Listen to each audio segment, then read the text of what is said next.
ನಮಸ್ಕಾರ ಸ್ನೇಹಿತರೆ, ನಾನು ನಿಮ್ಮ ಪ್ರೀತಿಯ ಲತಾ ನವೀನ್. ಎಲ್ಲರೂ ಕೂಡ ಹೇಗಿದ್ದೀರಾ? ಚೆನ್ನಾಗಿದ್ದೀರಾ ಅಂತ ಭಾವಿಸ್ತೀನಿ. ನಾನು ಕೂಡ ಚೆನ್ನಾಗಿದ್ದೀನಿ. ನೀವೆಲ್ಲರೂ ಕೂಡ ಚೆನ್ನಾಗಿದ್ದೀರಾ ಅಂತ ಭಾವಿಸ್ತಾ ವಿಡಿಯೋನ ಪ್ರಾರಂಭ ಮಾಡ್ತಾ ಇದ್ದೀನಿ. ವಿಡಿಯೋನ ಫಸ್ಟ್ ಟೈಮ್ ನೋಡ್ತಾ ಇದ್ದರೆ ಸಬ್ಸ್ಕ್ರೈಬ್ ಮಾಡ್ಕೊಳ್ಳಿ. ವಿಡಿಯೋ ಇಷ್ಟ ಆದಲ್ಲಿ ಲೈಕ್ ಮಾಡಿ, ಶೇರ್ ಮಾಡಿ. ಹಾಗೆಯೇ ಸ್ನೇಹಿತರೆ, ನನ್ನ ಇನ್ಸ್ಟಾಗ್ರಾಮ್ ಪೇಜನ್ನು ಇನ್ನೂ ಕೂಡ ಫಾಲೋ ಮಾಡಿಲ್ಲ ಅಂದರೆ ನನ್ನ ಪೇಜ್ ಲಿಂಕನ್ನು ಡಿಸ್ಕ್ರಿಪ್ಷನಲ್ಲಿ ಕೊಟ್ಟಿರ್ತೀನಿ. ಪ್ರತಿಯೊಬ್ಬರು ಕೂಡ ಹೋಗಿ ಪೇಜನ್ನು ಫಾಲೋ ಮಾಡಿಕೊಂಡು ಸಪೋರ್ಟ್ ಮಾಡಿ. ಸೊ ನಿಮ್ಮೆಲ್ಲರ ಸಪೋರ್ಟ್ ನಂಗೆ ತುಂಬಾ ಮುಖ್ಯ. ದಯವಿಟ್ಟು ಪ್ರತಿಯೊಬ್ಬರು ಕೂಡ ಪ್ರತಿಯೊಂದು ವಿಡಿಯೋಗಳನ್ನ ನೋಡಿ ಸಪೋರ್ಟ್ ಮಾಡೋದ್ರ ಜೊತೆಗೆ ಹಾಗೇನೆ ಪೇಜನ್ನು ಫಾಲೋ ಮಾಡ್ಕೊಳ್ಳಿ, ಯೂಟ್ಯೂಬ್ ಹಾಗೆ ಇನ್ಸ್ಟಾಗ್ರಾಮಲ್ಲಿ. ಸೊ ಇದುವರೆಗೂ ಯಾರೆಲ್ಲ ನನ್ನ ಪೇಜನ್ನು ಫಾಲೋ ಮಾಡಿಕೊಂಡು ಸಪೋರ್ಟ್ ಮಾಡ್ತಿದ್ದೀರಾ, ನಿಮ್ಮೆಲ್ಲರಿಗೂ ಕೂಡ ತುಂಬ ಹೃದಯದ ಧನ್ಯವಾದಗಳು. ಸೊ ಮತ್ತೊಮ್ಮೆ ಇದೇ ರೀತಿ ಸಪೋರ್ಟ್ ಮಾಡಿ ಅಂತ ಕೇಳ್ತೀನಿ. ಸೊ ಇನ್ನು ಮುಂದೆ ಡೈಲಿ ವ್ಲಾಗ್ ಕೂಡ ಅಪ್ಲೋಡ್ ಮಾಡ್ತಾ ಹೋಗ್ತೀನಿ. ಹಾಗೆ ಇವತ್ತಿನ ಸಂಜೆ ವಿಡಿಯೋದಲ್ಲಿ ಸಿಲ್ವರ್ ಜ್ಯುವೆಲರಿ ಕಲೆಕ್ಷನ್ ಕೂಡ ಅಪ್ಲೋಡ್ ಮಾಡ್ತೀನಿ. ಇವತ್ತಿನ ಈ ಒಂದು ವಿಡಿಯೋದಲ್ಲಿ ತುಂಬ ಜನಕ್ಕೆ ಗೃಹಲಕ್ಷ್ಮಿ ಯೋಜನೆ ಹಣ ಬಂದಿಲ್ಲ.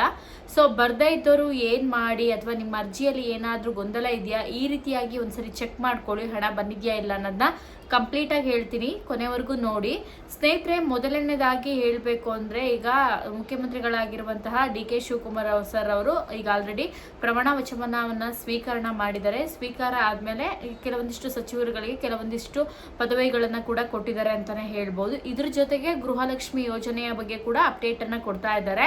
ಇದ್ರ ಜೊತೆಗೆ ಕೆಲವೊಂದಿಷ್ಟು ನೀವು ನೋಡ್ತಾ ಇರ್ಬೋದು, ಕಾಲೇಜ್ ಸ್ಟೂಡೆಂಟ್ಸ್ ಆಗಿರ್ಬೋದು, ಸ್ಕೂಲ್ ಸ್ಟೂಡೆಂಟ್ಸ್ ಆಗಿರ್ಬೋದು, ಯಾರೆಲ್ಲ ಸ್ಟಡಿ ಮಾಡ್ತಾ ಇದ್ದಾರೆ ಅವರಿಗೆ ಫ್ರೀ ಬಸ್ ವ್ಯವಸ್ಥೆಯನ್ನು ಕೂಡ ಮಾಡಿದ್ದಾರೆ. ನೀವು ಕೇಳ್ಬೋದು, ಈಗಾಗಲೇ ಫ್ರೀ ಬಸ್ ವ್ಯವಸ್ಥೆ ಇದೆಯಲ್ಲ ಅಂತ. ಎಸ್, ಇಷ್ಟು ದಿನ ಮಹಿಳೆಯರಿಗೆ ಮಾತ್ರ ಫ್ರೀ ಬಸ್ ವ್ಯವಸ್ಥೆ ಇತ್ತು. ಇನ್ನು ಮುಂದೆ ಇಲ್ಲಿ ಗಂಡು ಮಕ್ಕಳಿಗೂ ಕೂಡ ಫ್ರೀ ಬಸ್ ವ್ಯವಸ್ಥೆಯನ್ನು ಮಾಡಿದ್ದಾರೆ. ಅಂದರೆ ಯಾರೆಲ್ಲ ಕಾಲೇಜಿಗೂ ಹೋಗ್ತಾರೆ ಅವರಿಗೆ, ಸ್ಕೂಲ್ಗೆ ಹೋಗುವಂಥವರಿಗೆ ಮಾತ್ರ ಫ್ರೀ ಬಸ್ ವ್ಯವಸ್ಥೆಯನ್ನು ಮಾಡಿರೋದು. ಇದರಿಂದ ತುಂಬ ಜನಕ್ಕೆ ಸಹಾಯ ಆಗಿದೆ. ತುಂಬ ಜನ ಅದನ್ನೇ ಹೇಳ್ತಾ ಇದ್ರು, ದಿನ ಬಸ್ ಚಾರ್ಜಿಗಂತ ಇಷ್ಟು ಎತ್ತಿಡಬೇಕು ಓದೋ ಮಕ್ಕಳಿಗೆ. ದಿನ ಕೆಲವೊಂದು ಊರುಗಳಲ್ಲಂತೂ ತುಂಬ ಲಾಂಗ್ ಡಿಸ್ಟೆನ್ಸ್ ಇರುತ್ತೆ, ಹಾಸ್ಟೆಲ್ಗಳಲ್ಲೂ ಕೂಡ ಸೇರಿರಲ್ಲ. ಅವರು 50 ರೂಪಾಯಿ ಬೇಕಿರೋರು ಕೂಡ ಇರ್ತಾರೆ, 100 ರೂಪಾಯಿ ಬೇಕಿರೋರು ಕೂಡ ಇರ್ತಾರೆ. ಯಾಕೆಂದರೆ ಅವ್ರ ಪಾಕೆಟ್ ಮೆನು ಕೂಡ ಸ್ವಲ್ಪ ಕೊಡಬೇಕಾಗಿರುತ್ತೆ. ಈಗ ಬಸ್ ಚಾರ್ಜ್ನ ಫ್ರೀ ಮಾಡಿರೋದು ತುಂಬ ಅನುಕೂಲ ಆಗಿದೆ ಅಂತ ಹೇಳ್ತಾ ಇದ್ದಾರೆ. ಸೊ ಇದಂತೂ ತುಂಬಾ ಒಳ್ಳೆಯ ನಿರ್ಧಾರ. ಇದೇ ರೀತಿ ಕೆಲವೊಂದಿಷ್ಟು ಸ್ಟೆಪ್ಗಳನ್ನು ಕೂಡ DK ಶಿವಕುಮಾರ್ ಸರ್ ಅವರು ತಗೊಂಡಿದ್ದಾರೆ.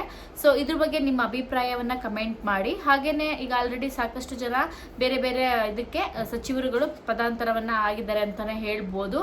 ಈಗ DK ಶಿವಕುಮಾರ್ ಸರ್ ಆಗಿರೋದು ತುಂಬ ಜನ ಖುಷಿ ಪಟ್ಟಿದ್ದಾರೆ. ಹಾಗೆ ಸಿದ್ದರಾಮಯ್ಯ ಸರ್ ಅವರು ಮಾಜಿ ಮುಖ್ಯಮಂತ್ರಿಗಳಾಗಿರೋದು ತುಂಬ ಜನ ಕೇಳಿ ಬೇಜಾರು ಕೂಡ ಆಗಿದ್ದಾರೆ ಅಂತಲೇ ಹೇಳ್ಬೋದು. ಅದು ಏನೇ ಇರಲಿ, ಸೊ ನಮಗೆ ಕರ್ನಾಟಕದಲ್ಲಿ ಏನಂತಂದರೆ ಒಳ್ಳೆ ಕೆಲಸಗಳನ್ನು ಮಾಡಬೇಕು, ಎಲ್ಲರಿಗೂ ಕೂಡ ಸರಿಯಾದ ರೀತಿಯಲ್ಲಿ ಒಳ್ಳೆಯ ಸಹಾಯ ಆಗಬೇಕು ಅನ್ನೋದು ತುಂಬಾ ಇಂಪಾರ್ಟೆಂಟ್ ಆಗಿರುತ್ತೆ. ಈಗ ಗೃಹಲಕ್ಷ್ಮಿ ಯೋಜನೆ ವಿಚಾರಕ್ಕೆ ಬರೋದಾದರೆ, ಈ ಯೋಜನೆ ಯಾವುದೇ ಕಾರಣಕ್ಕೂ ಕ್ಯಾನ್ಸಲ್ ಆಗಲ್ಲ. ತುಂಬ ಜನ ಊಹಾಪಾವಗಳನ್ನು ನಂಬ್ತಾ ಇದ್ದೀರಾ, ಅದನ್ನು ಯಾರು ಕೂಡ ಕಿವಿಗೆ ಹಾಕೊಳಕ್ಕೆ ಹೋಗಬೇಡಿ. ತುಂಬ ಜನ ಏನು ಮಾಡ್ತಾ ಇದ್ದೀರಾ ಗೊತ್ತಾ, ಪೋಸ್ಟ್ ಆಫೀಸಿಗೆ ಹೋಗಿ ವಿಚಾರಿಸೋವಂಥದ್ದು, ಬ್ಯಾಂಕ್ಗಳಿಗೆ ಹೋಗುವಂಥದ್ದು, ನಮ್ಮ ಅರ್ಜಿ ಕ್ಯಾನ್ಸಲ್ ಆಗಿದೆಯೇನೋ ಅಂತ ಹೇಳ್ಬಿಟ್ಟು ಮತ್ತೊಮ್ಮೆ ಅರ್ಜಿ ಹಾಕ್ತೀವಿ ಅಂತ ಹೇಳ್ಬಿಟ್ಟು ಕ್ಯೂವಲ್ಲಿ ನಿಲ್ಲುವಂಥದ್ದು. ಇಂಥ ಕೆಲಸವನ್ನು ಮಾಡಬೇಡಿ. ಕ್ಯಾನ್ಸಲ್ ಆಗುತ್ತೆ ಯಾರ್ದು ಅಂದರೆ, ಟ್ಯಾಕ್ಸ್ ಪೇಯರ್ ಯಾರಾಗಿರ್ತಾರೆ ಅವ್ರ ಅರ್ಜಿಗಳು ಕ್ಯಾನ್ಸಲ್ ಆಗುತ್ತೆ. ಇಲ್ಲಿ ನೀವು ತುಂಬ ಪಾಪ ಯಾರು ಈಗ ನೋಡ್ಬೋದು, ಟ್ಯಾಕ್ಸ್ ಪೇಯರ್ ಇಲ್ಲದೆ ಇರೋರೆಲ್ಲ ಹೋಗ್ಬಿಟ್ಟು ಆಲ್ರೆಡಿ ಕ್ಯೂವಲ್ಲಿ ನಿಂತ್ಬಿಟ್ಟು ನಿಮ್ಮ ಅರ್ಜಿ ಕ್ಯಾನ್ಸಲ್ ಆಗಿದೆ ಅಂತ ಚೆಕ್ ಮಾಡಿಸ್ತಾ ಇದ್ದೀರಾ. ಆ ಥರ ಮಾಡೋಕ್ಕೆ ಹೋಗ್ಬೇಡಿ, ಅದು ನಿಮ್ಗೆ ಖಂಡಿತ ಇಲ್ಲ.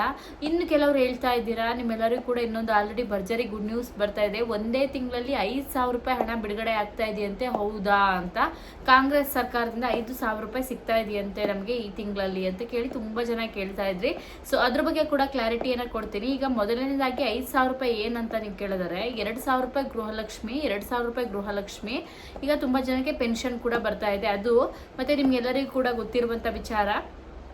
ಸೊ ಇದರೆಲ್ಲರ ಪ್ರಕಾರದಲ್ಲಿ ಸೇರಿಬಿಟ್ಟು ನಿಮ್ಗೆ 5,000 ರೂಪಾಯಿ. ತುಂಬ ಜನ ಕೇಳ್ತಾ ಇದ್ರಿ, ಈಗ DK ಶಿವಕುಮಾರ್ ಸರ್ ಮುಖ್ಯಮಂತ್ರಿಗಳಾಗಿರೋದಕ್ಕೆ ನಮ್ಮೆಲ್ಲರ ಖಾತೆಗೂ 5,000 ಹಾಕ್ತಾರಂತೆ. ಹೌದಾ ಅಂತ, ಖಂಡಿತ ಇಲ್ಲ. ಇನ್ನೂ ಅದ್ರ ಬಗ್ಗೆ ಯಾವುದೇ ರೀತಿ ಸ್ಪಷ್ಟನೆಯನ್ನು ಕೊಟ್ಟಿಲ್ಲ. ಕೆಲವೊಂದಿಷ್ಟು ವಿಡಿಯೋಗಳಲ್ಲಿ ಕೆಲವೊಂದಿಷ್ಟು ಜನ ಹೇಳ್ತಾ ಇದ್ದಾರೆ, ಬಟ್ ಎಲ್ಲೂ ಟಿವಿಲಿ ಬಂದಿಲ್ಲ, ಅಥವಾ ಮುಖ್ಯಮಂತ್ರಿಗಳಾಗಿರುವಂಥ DK ಶಿವಕುಮಾರ್ ಸರ್ ಅವರು ಕೂಡ ಎಲ್ಲೂ ಸುದ್ದಿಗೋಷ್ಠಿಯಲ್ಲಿ ಅದ್ರ ಬಗ್ಗೆ ಮಾತಾಡಿಲ್ಲ. ಅದನ್ನು ಯಾರೂ ಕೂಡ ಈಗ ಅದು ನಿಜ ಅಂತ ಹೇಳ್ಬಿಟ್ಟು ಅದೇ ಪಕ್ಕಾ ನ್ಯೂಸ್ ಅಂತ ಅನ್ಕೊಳಕ್ಕೆ ಹೋಗ್ಬೇಡಿ. ಆಮೇಲೆ ಬ್ಯಾಂಕ್ಗಳಿಗೆ ಹೋಗಿ ಚೆಕ್ ಮಾಡಿಸೋವಂಥದ್ದು, ನಮ್ಗೆ 5,000 ರೂಪಾಯಿ ಯಾಕೆ ಕ್ರೆಡಿಟ್ ಆಗಿಲ್ಲ, 2,000 ರೂಪಾಯಿ ಮಾತ್ರ ಕ್ರೆಡಿಟ್ ಆಗಿದೆ ಅಂತ. ನಿನ್ನೆ ಅಥವಾ ಮೊನ್ನೆ ತುಂಬ ಜನಕ್ಕೆ ಪೆನ್ಷನ್ ಯಾರ್ಯಾರಿಗೆ ಬರ್ತಿತ್ತು ಆ ಪೆನ್ಷನ್ ಕ್ರೆಡಿಟ್ ಆಗಿದೆ. ಗೃಹಲಕ್ಷ್ಮಿ ಯೋಜನೆ ಹಣವೂ ಕೂಡ ಈಗ ಆಲ್ರೆಡಿ ಒಂದು ವೀಕ್ ಬ್ಯಾಕು ಕ್ರೆಡಿಟ್ ಆಗಿತ್ತು. ಈಗ ಮತ್ತೆ ಕ್ರೆಡಿಟ್ ಆಗುತ್ತೆ, ಸೋಮವಾರದಿಂದ ಕ್ರೆಡಿಟ್ ಆಗುತ್ತೆ. ಅದನ್ನು ಹೊರತುಪಡಿಸಿ ಒಂದು 5,000 ರೂಪಾಯಿಯನ್ನು ಎಕ್ಸ್ಟ್ರಾ ಹಾಕ್ತಾರೆ ಅಂತ ಹೇಳ್ಬಿಟ್ಟು ಎಲ್ಲೂ ಕೂಡ ಸುದ್ದಿಗೋಷ್ಠಿಯಲ್ಲಿ ಈಗ ಆಲ್ರೆಡಿ ಹೇಳಿಲ್ಲ. ಇದನ್ನು ಯಾರೂ ಕೂಡ ನಂಬಕ್ಕೆ ಹೋಗಬೇಡಿ. ಇದು ಬಹಳ ಮುಖ್ಯವಾದದ್ದು. ಹಾಗೆ ತುಂಬ ಜನ ನಮ್ಮ ಅರ್ಜಿ ಕ್ಯಾನ್ಸಲ್ ಆಗಿದೆಯಾ ಅಂತ ಹೋಗಿ ಚೆಕ್ ಮಾಡಿಸ್ತಿದ್ದೀರಾ. ಚೆಕ್ ಮಾಡ್ಸೋಕ್ಕೆ ಹೋಗ್ಬೇಡಿ, ಅವಶ್ಯಕತೆ ಇಲ್ಲ. ನೀವು ಟ್ಯಾಕ್ಸ್ ಪೇಯರ್ ಅಲ್ಲ ಅಂದರೆ ನೀವು ಚೆಕ್ ಮಾಡಿಸೋ ಅಂಥದ್ದು ಅವಶ್ಯಕತೆನೇ ಇಲ್ಲ. ನಿಮ್ಮ ಹಣ ಬರುತ್ತೆ. ಅಕಸ್ಮಾತ್ ಬಂದಿಲ್ಲ ಅಂದಾಗ ನೀವು ಹೋಗಿ. ಆಮೇಲೆ ಇನ್ನು ಕೆಲವ್ರು ಏನು ಗೊತ್ತಾ, ಟ್ಯಾಕ್ಸ್ ಪೇಯರ್ ಆಗಿರ್ತಾರೆ, ಅವ್ರಿಗೆ ಹಣ ಬರಲ್ಲ ಅಥವಾ ಅರ್ಜಿ ನಿಂತು ಹೋಗಿದೆ ಅಂದರೆ ನೀವು ಟ್ಯಾಕ್ಸ್ ಪೇಯರ್ ಆಗಿರೋದು ನಿಂತು ಹೋಗಿರುತ್ತೆ. ಅದನ್ನ ಗಮನದಲ್ಲಿ ಇಟ್ಕೊಳ್ಳಿ. ಸೊ ಸುಮ್ಮನೆ ನಿಮ್ಮ ಟೈಮ್ ಕೂಡ ವೇಸ್ಟ್ ಮಾಡ್ಕೋಬೇಡಿ ಯಾವುದೇ ಕಾರಣಕ್ಕೂ. ಈಗ ನಾನ್ ಟ್ಯಾಕ್ಸ್ ಪೇಯರ್ ಅಂದರೆ ಟ್ಯಾಕ್ಸ್ ಪೇಯರ್ ನೀವು ಕೊಡ್ತಾ ಇಲ್ಲ ಅನ್ನೋರ್ದು ಯಾವುದೇ ಕಾರಣಕ್ಕೂ ಅರ್ಜಿಯನ್ನು ಕ್ಯಾನ್ಸಲ್ ಮಾಡಲ್ಲ. ಅಕಸ್ಮಾತ್ ಕೆಲವೊಂದಿಷ್ಟು ಗೊಂದಲಗಳಿಂದ ಆ ರೀತಿ ಆಗಿದ್ರೆ ನೀವು ಹೋಗಿ ವಿಚಾರಿಸಿದ್ರೆ ಆಯಿತು. ಅದರಿಂದ ಏನು ಯಾವುದೇ ರೀತಿಯಾಗಿ ತೊಂದರೆ ಖಂಡಿತ ಇಲ್ಲ. ಸೊ ಅದು ತುಂಬಾ ಈಸಿಯಾದ ಕೆಲಸ, ಹಾಗೆ ತುಂಬ ಅನುಕೂಲವಾಗಿರುವಂಥ ಕೆಲಸ. ಇಷ್ಟನ್ನು ನಾನು ನಿಮ್ಗೆ ತಿಳಿಸ್ಕೊಡ್ತೀನಿ. ಹಾಗೆ ಉಚಿತ ಬಸ್ ಪ್ರಯಾಣವೂ ಕೂಡ ಇರುತ್ತೆ. ಈಗ ಆಲ್ರೆಡಿ ಮಕ್ಕಳಿಗೆ ಸ್ಕೂಲ್ ಸ್ಟಾರ್ಟ್ ಆಗಿದೆ. ಸೊ ತುಂಬ ರಶ್ಶು ಸ್ಟಾರ್ಟ್ ಆಗಿದೆ ಅಂತಲೇ ಹೇಳ್ಬೋದು. ಬಸ್ ಹತ್ಬೇಕಾರೆಲ್ಲ ಸ್ವಲ್ಪ ಹುಷಾರಾಗತ್ತೆ ಈ ಬಸ್ನ. ಸೊ ಈಗ ನೋಡ್ಬೋದು ಮಕ್ಕಳಿಗೂ ಕೂಡ ಫ್ರೀ ಮಾಡಿರೋದ್ರಿಂದ ತುಂಬಾ ಅನುಕೂಲ ಇದೆ ಅಂತ ನನ್ನ ಪ್ರಕಾರ. ಸೊ ನಿಮ್ಗೆ ಏನು ಅನ್ಸುತ್ತೆ ಅಂತ ಹೇಳಿ. ಅದೇ ಥರ ಗೃಹಲಕ್ಷ್ಮಿ ಯೋಜನೆ ಹಣವು ಕೂಡ ಬರ್ತಾ ಇದೆ. ಅದು ಕೂಡ ಒಂದು ಗುಡ್ ನ್ಯೂಸ್ ಅಂತಲೇ ಹೇಳ್ಬೋದು. ಒಟ್ಟಿಗೆ 4,000 ಜಮಾ ಆಗುತ್ತೆ. ಅದನ್ನು ಹೊರತುಪಡಿಸಿದ್ರೆ 5,000 ಎಕ್ಸ್ಟ್ರಾ ಹಾಕ್ತಾರೆ ಅಂತ ಕೇಳಿದ್ರೆ ಖಂಡಿತ ಇಲ್ಲ. ಆ ಅಪ್ಡೇಟ್ ಇನ್ನೂ ಬಂದಿಲ್ಲ. ಬಂದರೆ ಖಂಡಿತ ನಿಮ್ಗೆ ತಿಳಿಸ್ಕೊಡ್ತೀನಿ. ಹಾಗೆ ನನ್ನ ಇನ್ಸ್ಟಾಗ್ರಾಮ್ ಪೇಜನ್ನು ಫಾಲೋ ಮಾಡ್ಕೊಳ್ಳಿ. ಇವತ್ತು ಜ್ಯುವೆಲರಿ ಕಲೆಕ್ಷನ್ ಅಂದರೆ ಸಿಲ್ವರ್ ಜ್ಯುವೆಲರಿ ಕಲೆಕ್ಷನ್ ವಿಡಿಯೋವನ್ನು ಮಾಡ್ತೀನಿ. ಮಾಂಗಲ್ಯ ಚೈನ್, ಲಾಂಗ್ ನೆಕ್ಲೆಸ್, ಕಿವಿ ಓಲೆ, ಹಾಗೆಯೇ ನಿಮ್ಮ ಜುಮ್ಕ ಆಗಿರ್ಬೋದು, ಕಾಸಿನ ಹಾರ ಆಗಿರ್ಬೋದು, ಇದೆಲ್ಲ ಸಿಲ್ವರ್ ಕಲೆಕ್ಷನಲ್ಲಿ ಮಾಡ್ತೀನಿ. ದಯವಿಟ್ಟು ಆ ವಿಡಿಯೋಗಳನ್ನ ನೋಡಿ ಸಪೋರ್ಟ್ ಮಾಡಿ. ಪ್ರತಿಯೊಂದು ವಿಡಿಯೋಗಳನ್ನು ಕೂಡ ನನ್ನ ಚಾನಲ್ನ ನೋಡಿ ಸಪೋರ್ಟ್ ಮಾಡಿ ಅಂತ ಹೇಳ್ತಾ ಇವತ್ತಿನ ಈ ಒಂದು ವಿಡಿಯೋನಲ್ಲಿ ಮುಗಿಸ್ತೀನಿ. ವಿಡಿಯೋ ಇಷ್ಟ ಆದರೆ ಲೈಕ್ ಮಾಡಿ, ಶೇರ್ ಮಾಡಿ, ಹಾಗೆ ನಿಮ್ಮ ಫ್ರೆಂಡ್ಸ್ ಆ್ಯಂಡ್ ಫ್ಯಾಮಿಲಿ ಜೊತೆಗೆ ಈ ಒಂದು ವಿಡಿಯೋನ ಹಂಚ್ಕೊಳ್ಳಿ ಅಂತ ಹೇಳ್ತಾ ನೆಕ್ಸ್ಟ್ ವಿಡಿಯೋದಲ್ಲಿ ಮತ್ತೊಮ್ಮೆ ಸಿಗೋಣ. ನಮಸ್ಕಾರ, ಥ್ಯಾಂಕ್ ಯು.